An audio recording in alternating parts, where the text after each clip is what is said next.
Aujourd'hui, je devais faire une vidéo pour exposer. J'avais tout, vraiment tout. Les preuves, les images, tout. J'étais prêt. Mais hier, j'ai réalisé quelque chose. Si l'histoire de la Terre était un livre de 1000 pages, on serait à la toute dernière ligne. Et moi, j'étais prêt à gaspiller cette dernière page, cette toute dernière ligne, juste pour un drama. Partie 1. Le livre des 1000 pages. La Terre a 4,5 milliards d'années.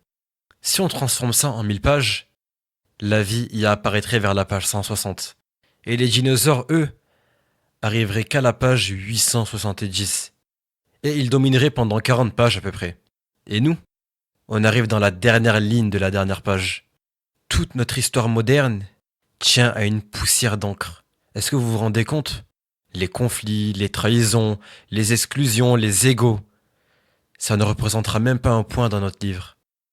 Mais pourtant, on agit comme si c'était éternel. Partie 2. L'ego humain. Avez-vous déjà été en colère? Moi oui. J'avais l'impression d'une injustice et j'ai failli transformer ça en spectacle.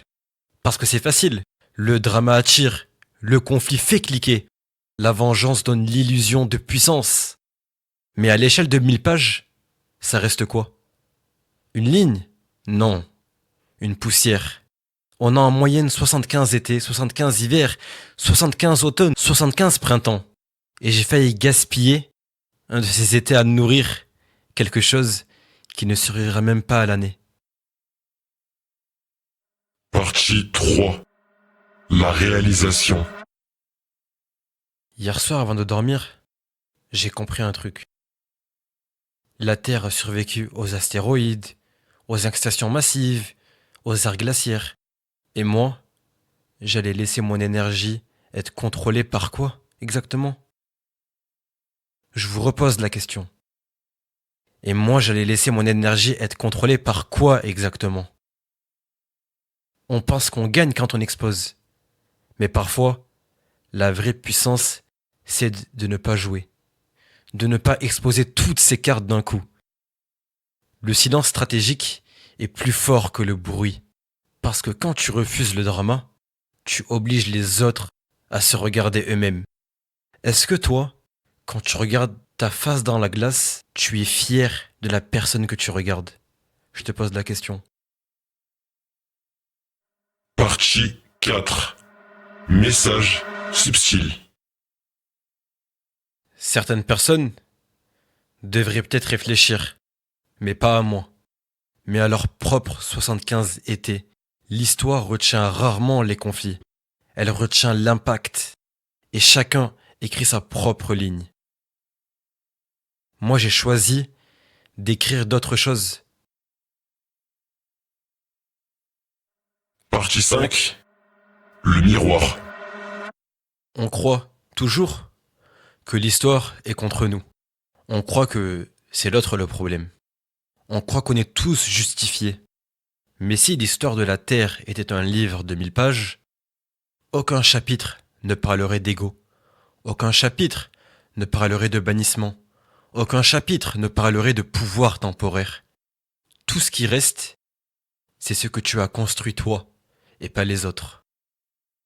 Il y a des gens qui construisent des choses solides, et il y a des gens qui construisent des murs.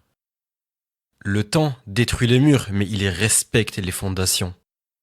Parfois, le vrai test de maturité, ce n'est pas ce que tu fais quand tu as le pouvoir, c'est ce que tu fais quand personne ne peut te contredire.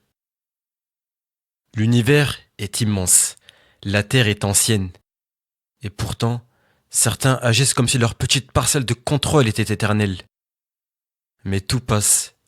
Les équipes passent, les statuts passent, les groupes passent, les rôles passent. Ce qui reste, c'est comment tu as traité les autres quand tu pensais que personne ne te regardait. Moi aussi j'ai eu envie de répondre. Moi aussi j'ai eu envie d'attaquer. Mais j'ai compris une chose. Les géants ne crient pas, ils avancent. À ceux qui regardent. Et si tu regardes cette vidéo, c'est peut-être pas un hasard. Peut-être que toi aussi, en ce moment, tu te prends la tête pour quelque chose qui dans 5 ans ne comptera plus. Peut-être que toi aussi, tu as l'impression qu'on t'a mal compris, qu'on t'a mal jugé ou qu'on t'a mis de côté. Mais regarde la vérité en face. Tu es en vie, tu es sur une planète vieille de 4,5 milliards d'années. Dans une époque où tu peux créer, parler, exister, des milliards d'êtres humains ont vécu et n'ont jamais eu l'opportunité que toi tu as aujourd'hui. Tu as 75 états en moyenne, peut-être 80 si tu as de la chance, peut-être moins si la vie décide autrement malheureusement. Alors pose-toi cette question. Est-ce que ce qui te met en colère aujourd'hui mérite vraiment une page entière dans ton livre? Parce que ton livre, il ne fait pas 1000 pages, mais il en fait 75. Et chaque année, tu en déchires une. Et tu ne pourras jamais les récupérer malheureusement. Peut-être que cette vidéo n'est pas là pour parler d'un conflit. Peut-être qu'elle est là pour te parler que tu es plus grand que ce qui t'agace, que tu es plus intelligent que ce qui te provoque. Et parfois, la meilleure réponse, c'est de devenir tellement occupé à construire ta vie que les conflits deviennent minuscules. Si cette vidéo te fait réfléchir, alors elle aura servi à quelque chose. Si elle t'a fait lever les yeux 2 secondes pour penser à tes propres choix, alors là j'ai gagné, et je le sais. Pas contre quelqu'un, mais pour quelque chose. Le temps passe, les gens changent, et les situations évoluent. Mais ta manière de vivre, ça, c'est ton propre choix. La claque finale. Je devais faire une vidéo pour exposer. Finalement, j'ai décidé d'exposer quelque chose de plus grand. Notre insignifiance et notre chance d'exister quand même. Si l'histoire de la Terre était un livre de 1000 pages, alors je préfère que ma dernière ligne parle de conscience plutôt que de conflit. Profitez de vos 75 étés. Magnifique. Merci.